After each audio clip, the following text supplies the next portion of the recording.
As we conclude our study of the first half of the book of Genesis, we're going to look this time at Genesis 23, 24, and the first verses of chapter 25. And we come to a closure with the story of Abraham.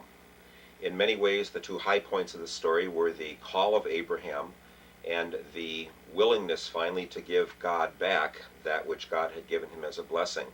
But as we round out the story right now, we first of all find that we have to deal with the fact that Sarah dies. It's rather interesting that in the entire Bible there is only one age given of any woman when she dies, and that's Sarah, who dies at age 127. Other than that, no death of any woman is ever listed. We also find something that has had an impact even down to the present with this particular story, because in chapter 23 we have the purchase of the burial site for Sarah. To this time, Abraham has been a sojourner, and no matter how rich he is, he still has not owned any land. And remember that as these people were living there, they were already living in a society that had been organized. The usual assumption is that the people were paying taxes on the land that they had.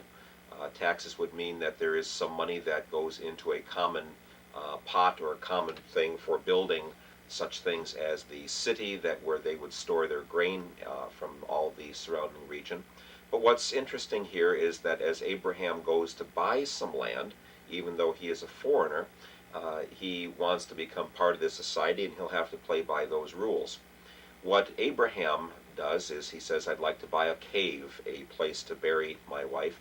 There are many, many different types of burial patterns even in this region of the world, and very often people can track what kind of a group or nationality or tribal group lived in a certain area by the kind of burial practices they have. So a cave is one of them, rather than just digging a hole in the ground or building a kind of a mound over a burial place. A tumulus is what they call that. And so there are a lot of different patterns. As Abraham approaches the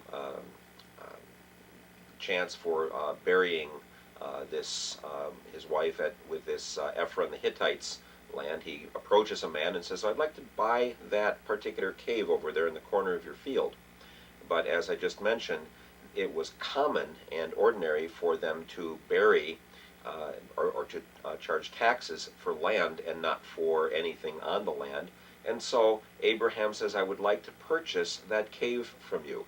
And Ephron, in typical Mideastern style, says, why don't I just give you the cave and the field that goes with it? If you're going to buy it, you're going to pay taxes on it. So the way in which this works then is that he simply says, well, I'll just give it to you, when obviously that's not the case. Kathy and I had an experience with this once when we were in Jerusalem in 1972. We had known about the deal with dickering and bartering, and I just wanted to see what would happen from this. And so we went into a store where in the old city of Jerusalem, and I asked what the price of this big brass platter would be, and a tea set that would go on it. And as the man started telling me what the price was, first of all, they give you some Coca-Cola in the back of the store, and then you sit and you talk about it. And as we're talking, and this is our first weekend there for 6 weeks that we're going to be there, and I'm not going to haul a big platter around anywhere. But as we were in the store, then the man begins to wrap it up. And he says, look, if you don't think this is worth anything, I'll just give it to you. And I knew enough, I was sensible enough even at that point to be aware of the fact he wasn't going to give me anything, and there were two pretty strong-looking fellows at the door. So we just said no, and we walked out. But when somebody says, I'll give it to you, then that doesn't mean I'll give it. But if you're going to be bartering seriously, then start telling what price you are willing to pay. Well, Abraham is in a bind here because his wife has died. He doesn't really have much choice. And so Ephron the Hittite says, well, if you want to pay something for it, how about 400 shekels of silver, which would have been an exorbitant price. Abraham is a very, very wealthy man, and they're going to make sure that he pays for it. So he buys this cave of Machpelah, and that is right in the area around Hebron, Kiriath Arba, The city where Abraham is living at this time is the city of Hebron today, and many of the fights that are going on in the central hill country of Judea around Hebron are as a result of what has taken place in this very purchase. Because since Ishmael also is a descendant of Abraham, even though not through Sarah, the Palestinians, the Muslims, would also say that this is the burial place of their ancestor Ishmael, and thus in the big, huge structure, the worship site that is used today, which I believe goes back all the way to Crusader times, there are actually two doors, and if you go one way, I think if you go to the left, you go into the Muslim worship site, and if you go to the right, you go to the Jewish worship site. And this is where several years back a Jewish doctor living in the city of Hebron went and massacred about 40 or so of the Palestinians who were worshiping there. But here it's probably the only place where you actually have one worship site for both Jews and Muslims, right in the very same place, to be rivaled only by the fact that the Temple of Solomon and the Temple of Herod used to stand right where the Dome of the Rock is now. That'd be the only other place with that much tension involved with it, and there only one structure is being used. But as Sarah is buried here, and then later Abraham will be buried there, and Isaac and Rebekah and Jacob and Leah, not Rachel, but Jacob and Leah, and Joseph later on, we're told his bones were taken back to be buried in the land, would have been buried there as well. We have this becoming a site that is going to be very, very sacred in later times. A few years back, a little girl was snuck in to that building and was let down to see whether there's anything down below through a kind of a little crack in part of the building that goes down into a cave area, and nothing apparently was found there, but after that many years it wouldn't be a surprise. So Sarah dies, and the end of that first stage of the promise has taken place. Now remember that when Abraham and Sarah came to the land, Sarah was 65, so she has lived 62 years here in the land. I'm sorry, I got my numbers wrong. If she's 127, then she has, take away 62, that's 65 years or so. I'm probably, 62 years is what I'm guessing with this. And so it's not long after the time of Isaac's birth, or Isaac's parent sacrifice, when that didn't work. But anyway, the odd thing is that Abraham is going to get married again now. And we're going to find out that he can have many children. And we recognize the names of some of these from later, particularly Amalek is in there and caused a lot of trouble for the Israelites at a later time.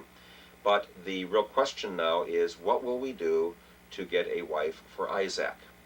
Now already at this time, as we move into chapter 24, Abraham says, I don't want my son married to any of the daughters of the land. This will again be an issue when Jacob goes to get a wife from the relatives of his mother Rebekah.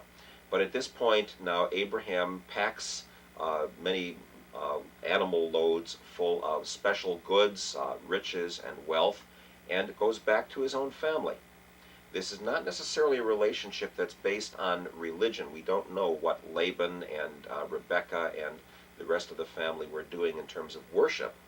But if you keep family solidarity, then you don't have to worry as much about treaties with those whom you might not trust. One would expect that the best family, or the best solidarity you'd have, is with a family. And God says, I don't want you marrying any of those from the land of Canaan. The Hittites came from eastern Turkey. And the others who were there, the Canaanites and the Perizzites and Hivites and Jebusites and all of those, are all worshippers of other gods. So even though we don't know specifically, at least about the worship, we do know that the family structure would stay together. So Abraham sends his servant, and he says to him, I want you to swear to me that you will go and you will find a wife for my son Isaac from my family, or else come back empty-handed, and we'll worry about what happens after that. Abraham is going to live until he's 175 years old, so he lives a good long time after this yet, because he would have been 137 then when His wife Sarah died according to the ages that are given to us. Well, the servant, who's not named here, though earlier we're told that the head of the household was named Eliezer, the servant goes on his way and goes up through the land of Israel, the land of Canaan at that time, and then on up into Syria, and quite a ways into northern Syria. And he sort of says to God, I'd like you to do me a favor. I'm going to arrive, and the first young girl I see who's at a well, I'm going to ask her if she'll water my camels. If this is a trip on which you are blessing me, then please let that be the girl that Isaac is to marry. And then I'll know, God, that you're involved in it. So here, Eliezer of Damascus, if that's still the head of the household, certainly a member of the household who is not of Abraham's own family, is talking to God, is entrusting the God of Abraham with the ability to give him an idea who he should bring back home. And as he arrives at the site then, Rebecca comes running out to him, and she says, I'll give you some water and I'll take care of your animals. This is a kind of a favorite passage of mine, because when I studied Hebrew, this was the chapter that was the first chapter in the Hebrew Bible that I worked through. And there's a repetition. The story builds, and first he tells what he's going to do, and then it happens, and then we hear all over again as he reports to the family how it did take place. So we have this story now about Rebecca. You'll notice that we have something that's kind of like the family purchase. The bride price is what it's called, the mohar in Hebrew.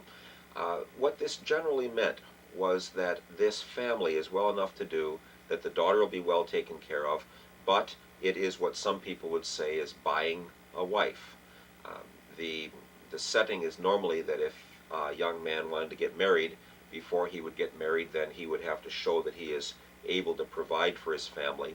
And there are still examples of this in many, many parts of the world. And I've had Hmong students at Concordia who have told me that there has been a bride price involved in their wedding. One young lady told me that it was either $7,000 or $6,000, one for the bride price to her parents and the other for the cost of the wedding that the young man had to come up with before they could get married. And either the young man has to earn that money, or it's possible that his family might loan him the money if they trust that he can pay that off. But this young student at Concordia told me that if the marriage goes well, then her parents would give that money back. That it simply says this young man is responsible. He is not simply starting off life without having proven himself first.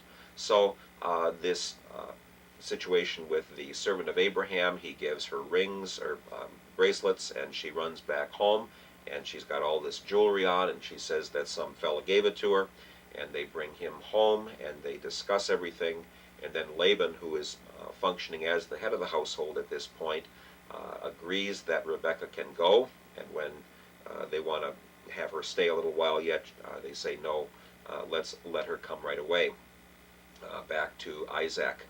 We don't know what her age is at this point, but again, if the normal practice is being practiced here as well, then she would have been just a young teenage girl and would have been able to bear children. We'll see a little bit later that Isaac is somewhat older by the time all this takes place, and that he is quite a bit older. He waits 20 years before his wife is able to bear children for him. The conclusion then is that as we get into chapter 25, we find the death of Abraham and Abraham's burial. Isaac has now been given a wife, and we should note that there is no specific mention of any marriage ceremony or any service. It simply says that when she came back, she veiled herself, and that Isaac took her into his own tent. We don't have the kind of pattern of knowing exactly whether a marriage back then is being done the same way now. We have no information about that. But as the first half of our study comes to a conclusion, we find Abraham now dying and being buried at Machpelah with his wife, and Isaac awaiting the birth of children. And once again, we'll have the question of how long will it take before he will have an increase in his family and be able to carry on this promise. I thank you for your study of this first half of Genesis, and we will continue then looking at more of the story and seeing how it works out with the story of Isaac, who's not a real important character, but with Jacob, who is much more important than as the head of the 12 tribes of Israel. So thank you for your continued study, and God go with you.